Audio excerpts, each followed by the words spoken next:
नमस्कार ओडिशा आउ जुहार संबलपुर। आज एक्चुअली मत माँ समलेश्वरी दर्शन करने को जीवार थिला किंतु देखे तो मु बाहरी आउ देख वर्षा को से भी मुँह ओले बसला तो ताकू खातिर न करी मु बाहरी पड़ी थी माँ समलेश्वरी दर्शन पाई।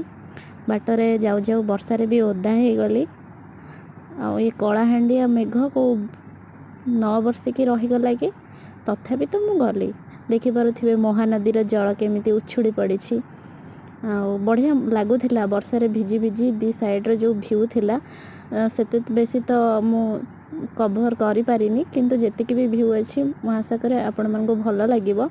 आउ मु से प्लेस रे आउ मु केते एन्जॉय करूथली सेटा केवल मु कहि परिबी। वर्षा को माने अनुभव करूथली आउ साइड रे ए महानदीर पानी को देखि पूरा मन उल्लसित हो जाउथला। बहुत जोरे वर्षा घड़घड़ी मारुला डर भी लगुला। फाइनाली मु पहुँची गली माँ समलेश्वरी मंदिर पाखापाखि तो दौड़ी दौड़ी पलि गली माँ मंदिर आड़ को और देखिपे केते लोक महानदीर पानी देखापी आउ ए भ्यू को एंजॉय करने आसती। फाइनाली मते माँ मंदिर झंडा देखागला आउ आमे चारिपट टिके बुली बालिकी सीधा माँ मंदिर आड़ को पलि गलु। सतरे माँ मंदिर एते सुंदर थिला देखु देखु ही मनरे गोटे मोहनी लागिगला।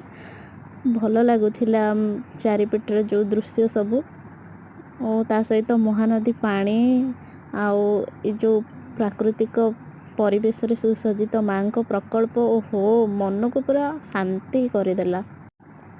मु सब आड़ को अने आश्चर्य होउथली एते सुंदर दृश्य मु आगरू कहीं देखि नथिली। तापर जाइए आम किणी आनिलु माँ पूजा फूल धूप दीप मु आगरे चलीगली माँ दर्शन करने लगी। सेठी बढ़िया व्यवस्था अच्छी लाइन में जाइए माँ को दर्शन करने आउ दर्शन वीडियोटा मु करि पारनी कहीं मत लगे कौन सी भगवान भक्ति एसबू देखाणिया करने किसी आवश्यकता न थाए तेणु मत उचित मन है। तापर आम मंदिर बाहर को पलि आसिलु किसी फोटो सोटो उठेकी आउ लाइटनिंग शो देखुली। तापर आम पलि आसिलु ए महानदी कूल को। महानदी कूल आप देखिपे केमती कलाहांडिया मेघ आउ तार भ्यू आउ गोटे भाई पाखु चना चाट खाईदेलु तार टेस्ट एते बढ़िया थिला कौन कहबी। 20 टंका तो नेला किंतु test out of 20 rupees and जहाँ भी खुआ मन पूरा शांत हो गला आत्मा तृप्ति हो गला। तापर देखिए पलि आसिलु आ महानदी कूल बसी बसी बहुत सारा लोक मैंने गीत भी गाउथिले। धन्यवाद।